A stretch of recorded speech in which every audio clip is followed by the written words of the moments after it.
Hello, good morning, students. How are you? Hopes you all are well at your home during this difficult situation of COVID pandemic. Okay, now today we are going to start the next system, the CVS, the cardiovascular system, and its first lecture on cardiovascular system is Introduction to CVS. What is CVS? It is a system of heart and blood vessel that circulates blood throughout the body, and it is required for supply nutrients and oxygen to the tissue and to remove carbon dioxide and waste product from the tissue. Now, you are already familiar with the functions of the CVS, but here we are today we are going to discuss the introductory part of the CVS, means what parts, what topics are coming under the CVS, and overall orientation of the CVS. You students have about 20 lectures on the CVS, and we'll discuss one by one. And in this class, see the orientation about the CVS. We'll discuss the orientation about CVS. It is a cardiovascular system, and you know its function is to provide the oxygen and nutrients to the body according to the need of the body, and to remove carbon dioxide and waste products from the tissue. Here under CVS, it is divided for study purpose. CVS is divided into two parts, the first half and second half. First half will see the heart, and in second half the circulatory system. Heart, you know, it is a central pump, and under circulatory system in second half we'll see the blood vessels and the blood supply to the tissue. So it is made up of blood vessels, and these are a series of distributing and collecting tubules. Okay, now we'll go for next slide, and what topics it comes under the cardiovascular system. So in first half these are the topics, second half these are the topics.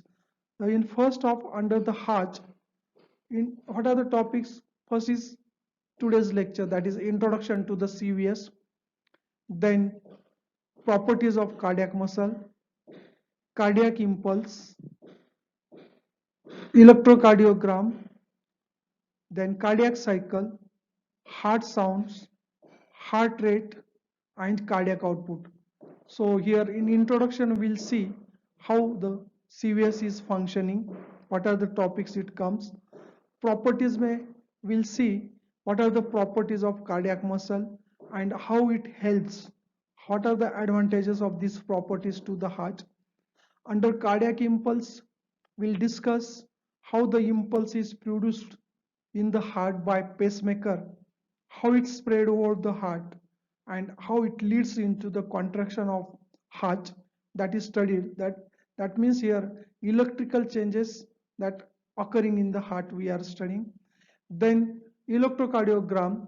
Here in electrocardiogram it is also called ECG.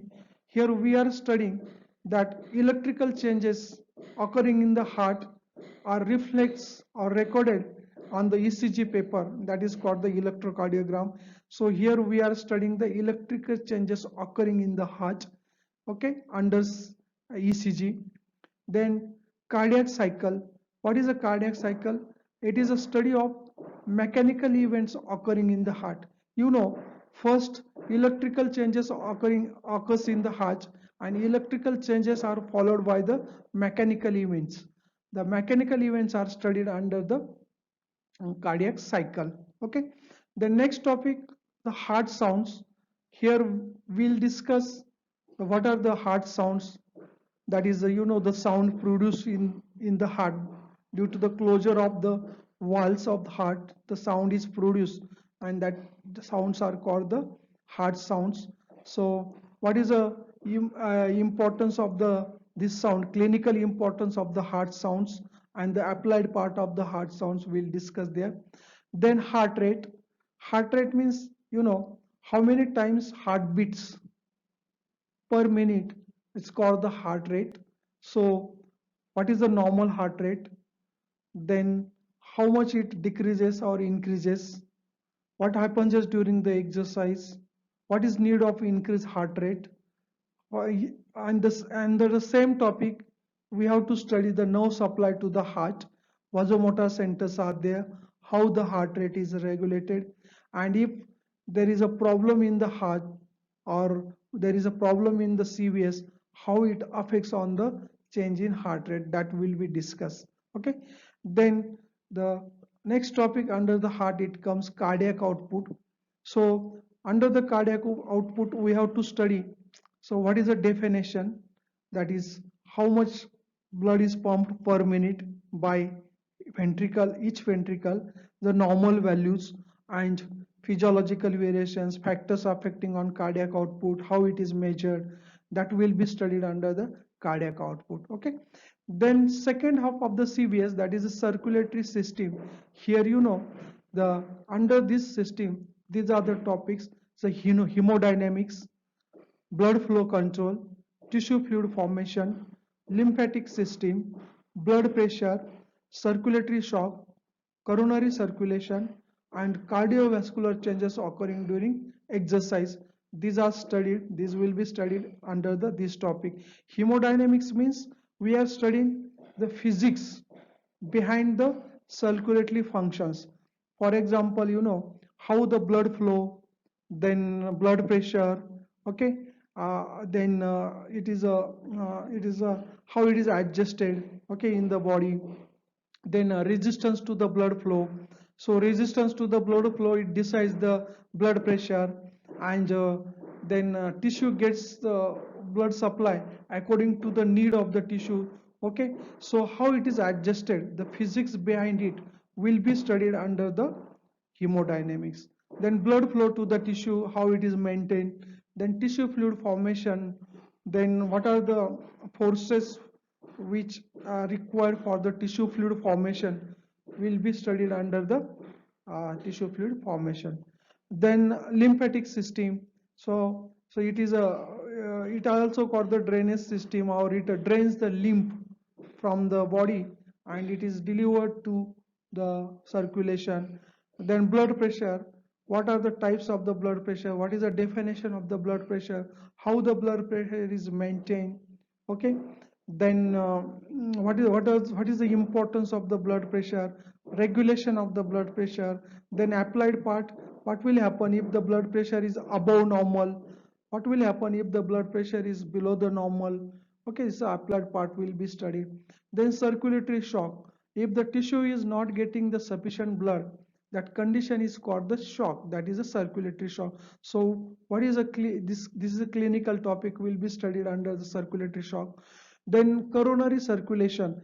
It is, what is a coronary circulation? It is a blood circulation to the heart itself.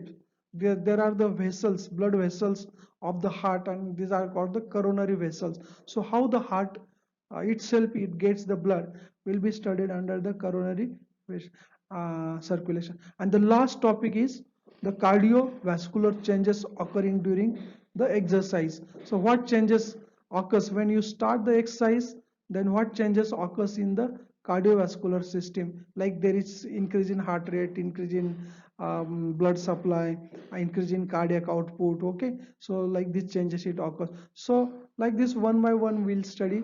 Today we'll continue with the introduction to the CVS, and the what is the competency of this topic, this lecture. That is at the end of this class, students must know, and that is called the competency. So what students must know, that is you should be able to describe the functional anatomy of the heart, including chambers, sound, and pacemaker tissue, and the conducting system. So at the end of this lecture, you should know what are the chambers of the heart, how it is labeled, how it is functioning, what are the sounds, heart sounds. Then what is the pacemaker of the heart? So normal pacemaker of the heart, how the impulse is produced, then how the impulse is conducted all over the heart, and how it leads into the contraction. So these are the points, and you should know, you must know at the end of lecture. Now students will continue with this first, the functional, something about the structure of the heart, that is a functional anatomy.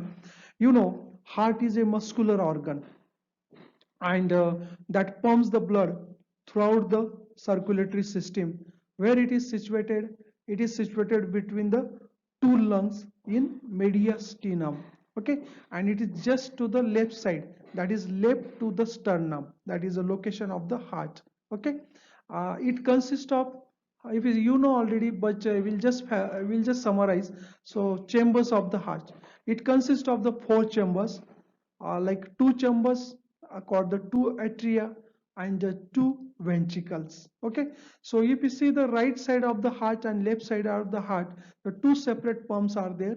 Right heart pump is the right atrium and right ventricle, and the left heart pump is the left atrium and left ventricle. Okay, so right side of the heart and left side of the heart. Okay, here you try to understand from this diagram, it gives the orientation how heart it works. So if you see first the right side of the heart, here there is a right atrium here. Okay, then right atrium, it pumps the blood into the right ventricle, and at the junction, or at the in between these two chamber, there is a wall, and that wall is called the tricuspid wall. That's the atrioventricular wall, and this is a tricuspid wall. And the right ventricle, it then pumps blood into the pulmonary circulation through the pulmonary artery. Okay, then when blood it goes to the lung, it becomes the oxygenated, and then it is collected into the left side of the heart.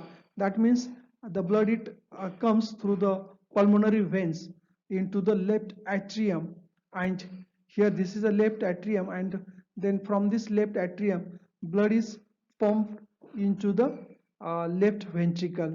Okay, and from left ventricle, the blood is pumped into the circulation. Okay, that is through the aorta, blood it pumps into the circulation, and once the blood is circulated throughout the body, then it is collected through the venous system, and it then comes to the vena cava, and from vena cava, blood again it is collected into the right atrium.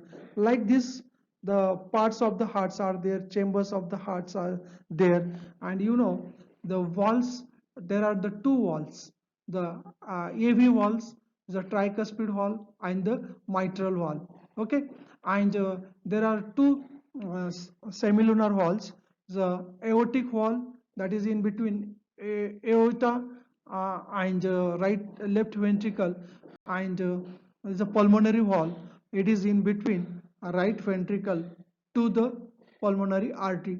Two walls are there, so we'll discuss in detail how it works. Okay, then here this diagram, it shows that how the blood it circulates. I just told how the blood it circulates in the cardiovascular system.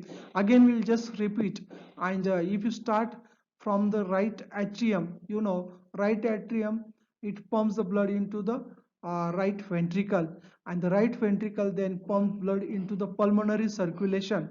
Okay, that is through the pulmonary artery, it goes to the lung, where it becomes oxygenated, and this oxygenated blood is then collected through the pulmonary veins into the left atrium, and from left atrium, blood is pumped to the left ventricle. Okay, and left ventricle in turn pumps blood into the aorta, that is to the systemic circulation through the aorta, and then the blood is then it flows towards the systemic circulation. That blood is flow, goes to the all over the body. It is circulated to the all parts, and then it is utilized for the metabolism, and then blood is collected in the venous system. Okay, and this venous system, the veins, venules, veins, large veins are there, and in this way, this venous system, the blood is finally collected into the vena cava, that is through the inferior vena cava and superior vena cava, and then blood, it again returns to the heart, that is to the right atrium. In this way, blood it completes one cycle. Okay, uh, at any time, if you see the total blood in the body, the total blood in the body is about 5 liters. Okay, and how it is distributed in the different segment. So when you are at the resting stage, and at any moment, if you see the distribution of this total blood, the out of this total blood, the 7% blood is there in the heart. Okay, it remains in the heart, and out of this 5 liters, okay, then 13% blood is there into the arterial system. Okay, then 7% blood is there in the capillary. Okay, and students, just imagine, out of this blood, the 84% of the blood, it remains in the venous system. Okay, so venous system, it also acts as a reservoir. Reservoir means, you know, maximum blood, 85% of the blood, it is there in the venous system. Okay, and remaining 9% blood, it is there at any moment, it is there in the pulmonary circulation. So like this, students, we at up to this point, we studied how the blood it is circulated, then how much blood, how it is distributed, then what are the walls of the heart, what are the functions of the walls of the heart, what are the chambers of the heart. These are we just studied. Okay, some points I would like to add, that a right atrium, you know, it is a thin walled chamber as compared to the ventricle. The atriums are thin walled, and if you see in the right atrium, the pacemaker, it is located on the right atrium. Okay, you can see in this diagram, there is one diagram, we'll discuss that this right atrium is located on the uh, sorry right atrium is, sorry, the pacemaker, it is located on the right atrium. Okay, so in addition to that, AV node, it also located on the right atrium. Again, we'll come there, we'll discuss again. uh, Students, before to go for the lecture, layers of the heart, also I want to tell that the valves, I told that there are the semilunar valves and atrioventricular valves. And what is the importance of the valves? Valves keep blood flow in one direction and prevent backflow. Okay, so the valves, it prevent the backflow of the blood. Now this is the next point, and coming to the layers of the heart. Okay, so if you see the layers of the heart, there are the three layers of the heart. Heart is made up of the three layers. The outer is called the pericardium, middle layer, that is called the myocardium, and inner layer is called the endocardium. Okay, pericardium, myocardium, and endocardium. Okay, in myocardium, again two layers are there. We'll go there. Then in myocardium is the main portion, or main bulk of the heart is myocardium, and it is also called the cardiac muscle. Okay, and inner very thin layer is there, and that is made up of epithelial cell, and that is called the endocardium. Okay, now see one by one, what is pericardium? So you know, you can remember that when you are doing the dissection of the frog, and if you after dissection, if you expose the heart, so you can see the first portion of the heart, that is a pericardium. It is a bag like portion, sac like portion around the heart. Okay, so we can say that the heart is enclosed in this sac, and this sac is called the pericardium. Okay, it is a strong protective sac, and it prevents the over distension of the heart when heart is working, or when there is over distension of the heart, expansion of the heart, that is prevented by the sac. So it is a protective layer around the heart. Okay, so here in this pericardium, we can say that it is made up of the two layer, very thin two layers are there. Outer is pericardial layer, pericardium, sorry, parietal pericardium is the outer layer, and inner layer is visceral pericardium.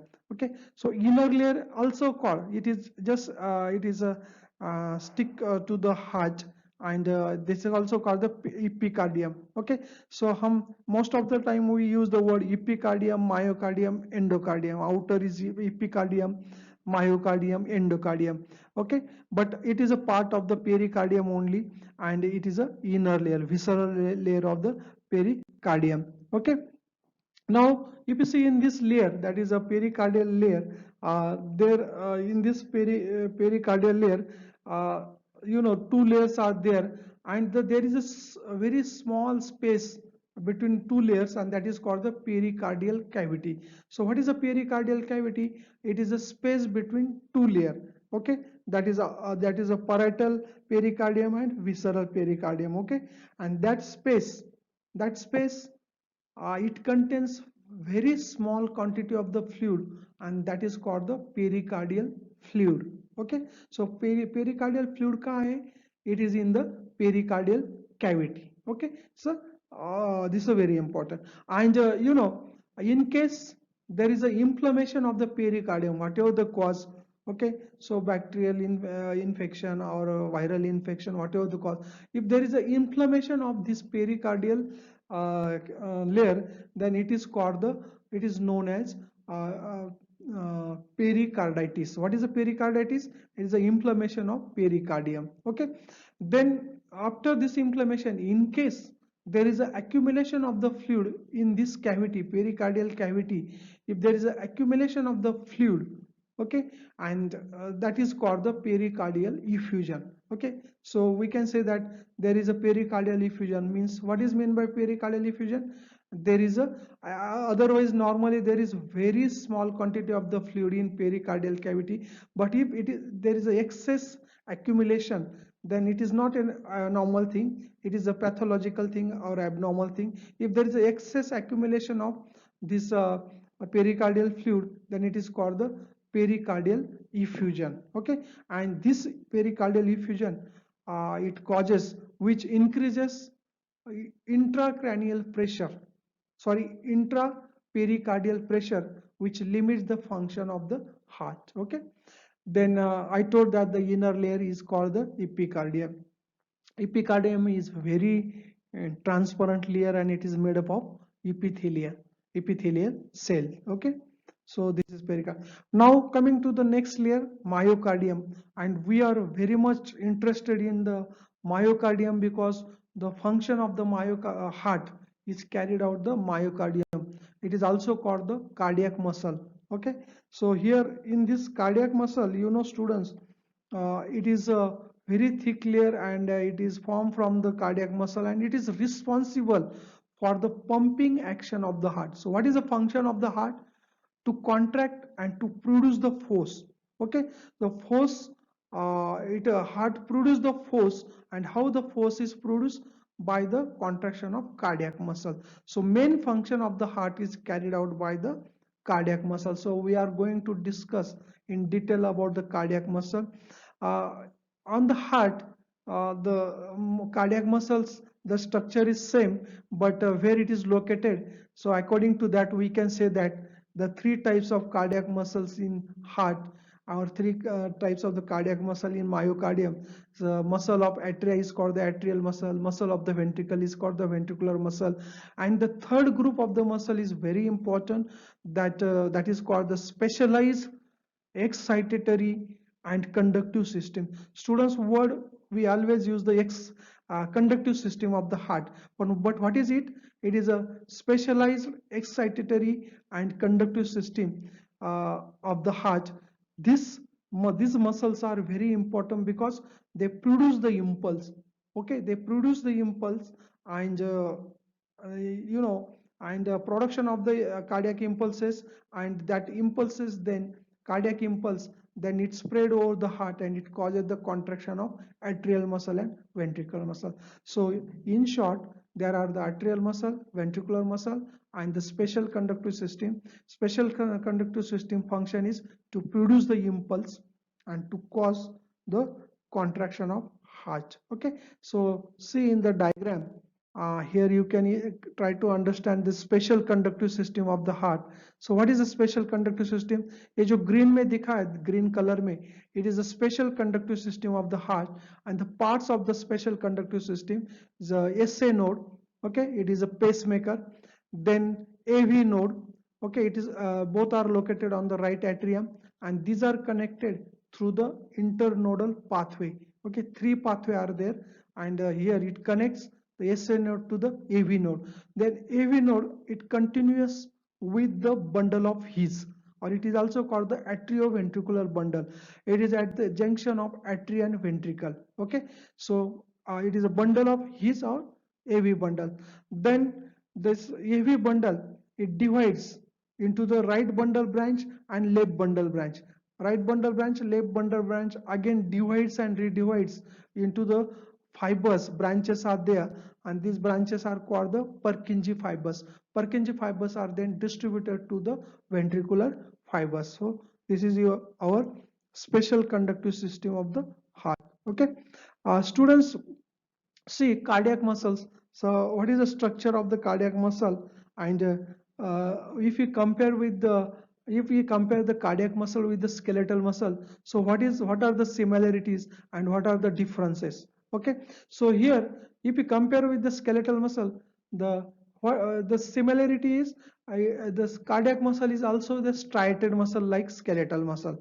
Okay, striations are there. Striations, if you see the structure of the skeletal muscle, there are the striations, and striations are due to the actin and myosin filament. So we can say that cardiac muscle also has myofibril contain actin and myosin filament. Okay, and the mechanism of contraction of cardiac muscle is same like the skeletal muscle. So here how the skeletal muscle it contracts, the mechanism of the contraction is same in the cardiac muscle, because there is an interaction between actin filaments and myosin filament. Students, then what is the difference?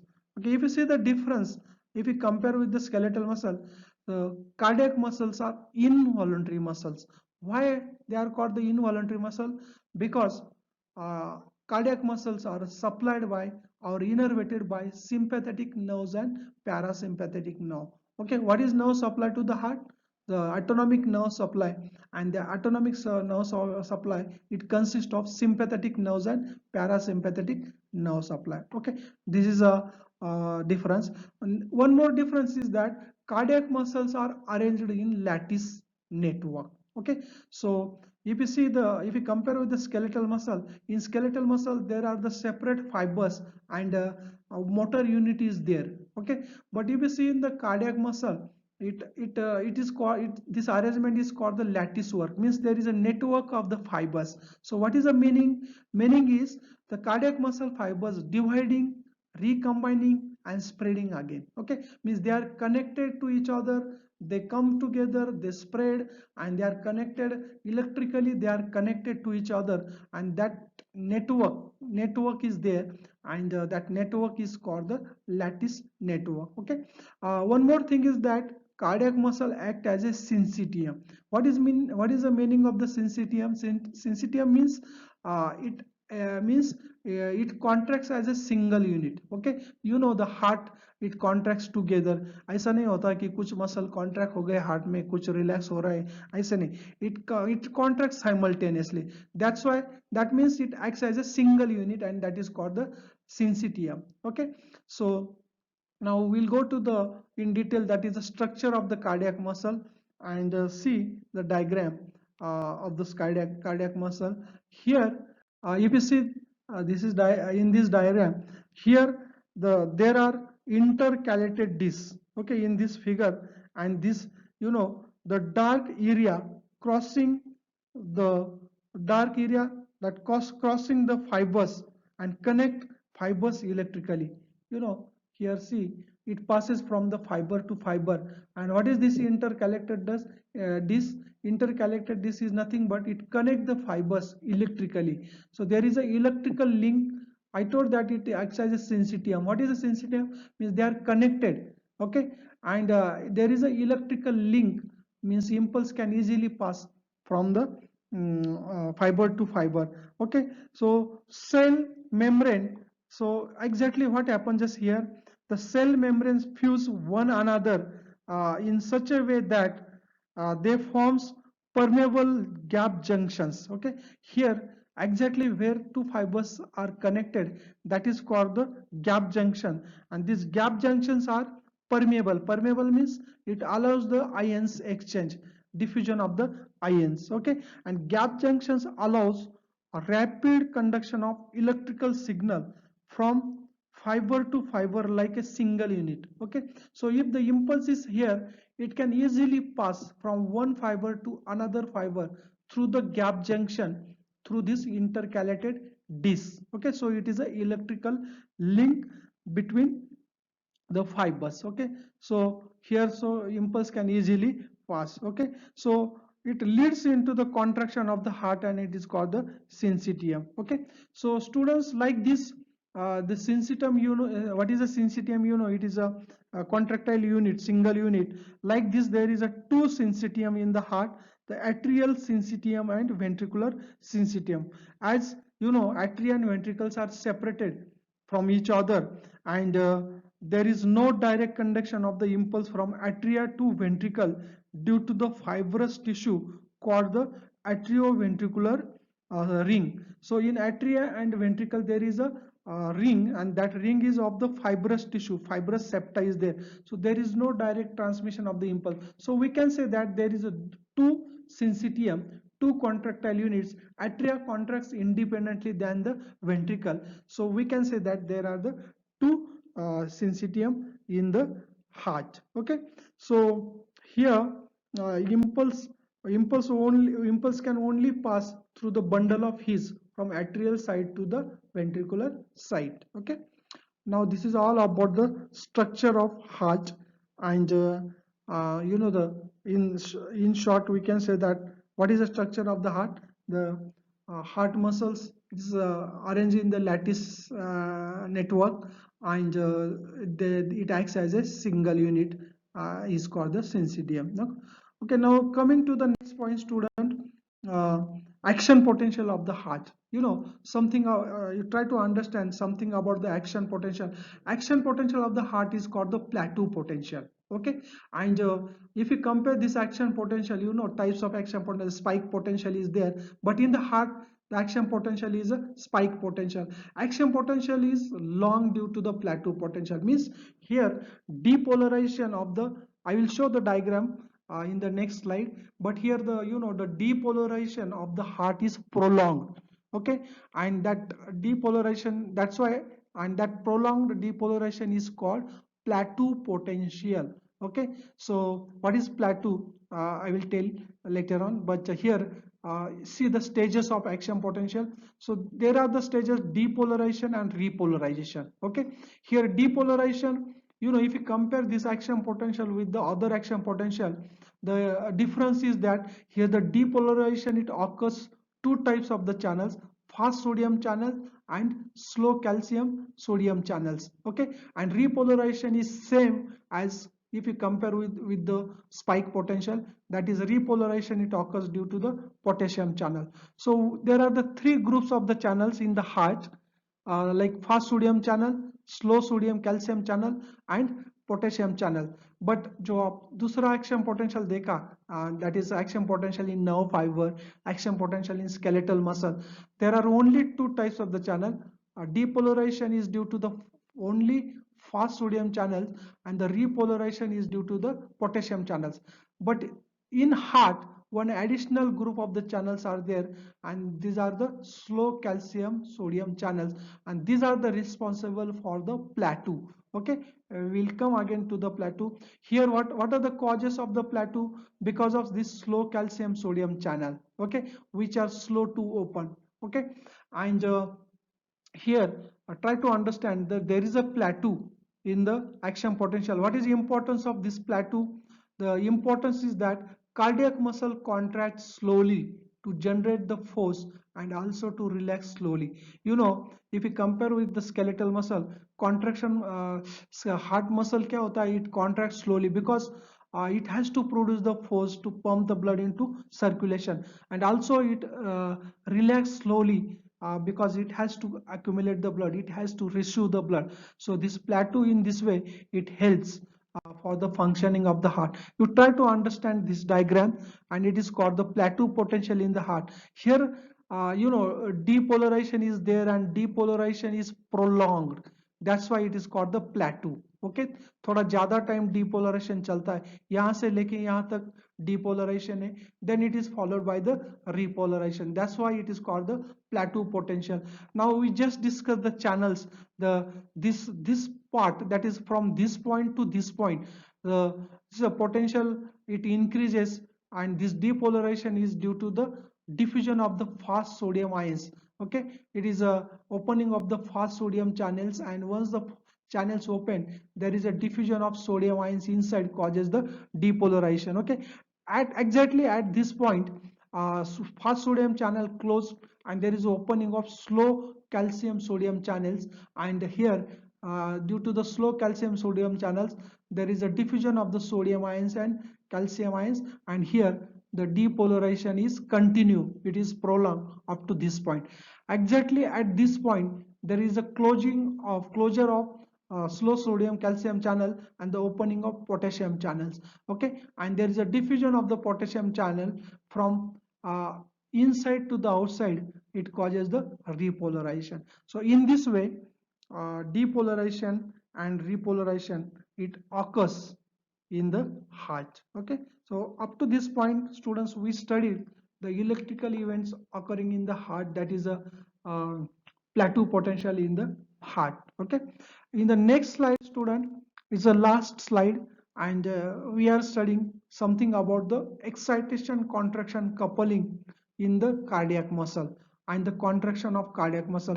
So here excitation contraction coupling, this slide, if we compare with the skeletal muscle, what is the meaning of excitation and contraction coupling? Here, you know, excitation contraction coupling means it is a link between excitation, that is electrical events, and contraction, that is a mechanical events. So electrical events are followed by the mechanical event. First there is a excitation, first there is a action potential, that is a cardiac impulse spread over the heart, then it is followed by the mechanical event. This coupling is called the excitation contraction coupling. Here, you know, the T tubules and the L tubules are involved. Okay, and it leads into the contraction of cardiac muscle. So what is it? It is a link between electrical events and which are followed by the mechanical events. Okay, so this is the same like the skeletal muscle.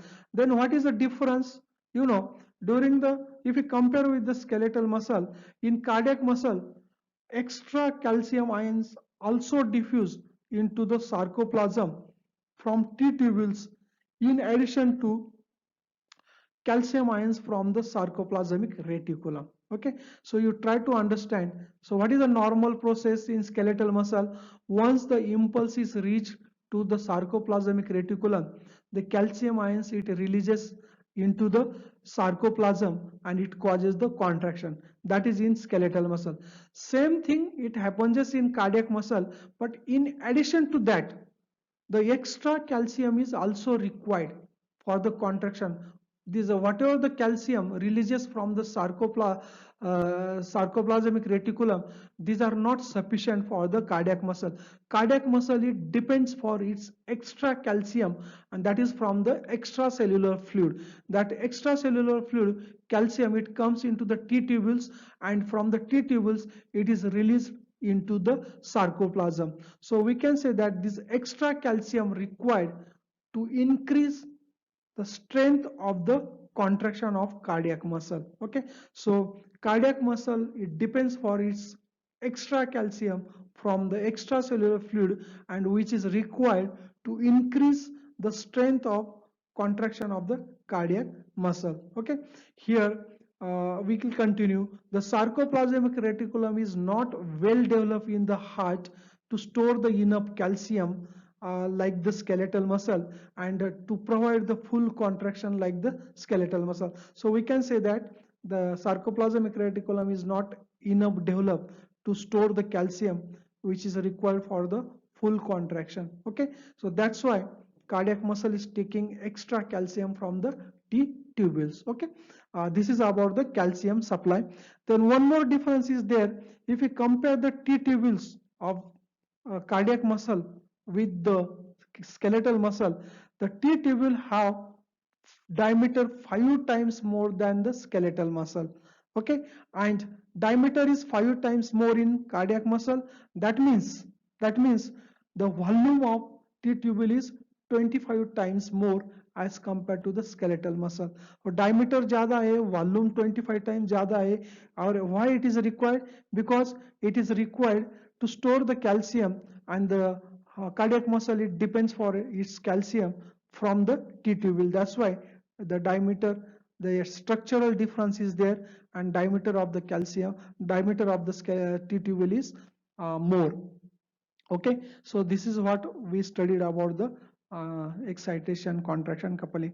So students, this we are at the end of the lecture, and what we studied in the introduction. So how the heart is functioning, how blood it is circulated in the circulation, what is the structure of the cardiac muscle, and what is the action potential, that is a plateau potential in the cardiac muscle, and something about the excitation, contraction, coupling we studied. So this is all about the introductory part of the CVS. So students, we'll stop here, and if you have any difficulty about this class or any query, you can react through the WhatsApp, or even you can call also. Okay, bye bye, thank you.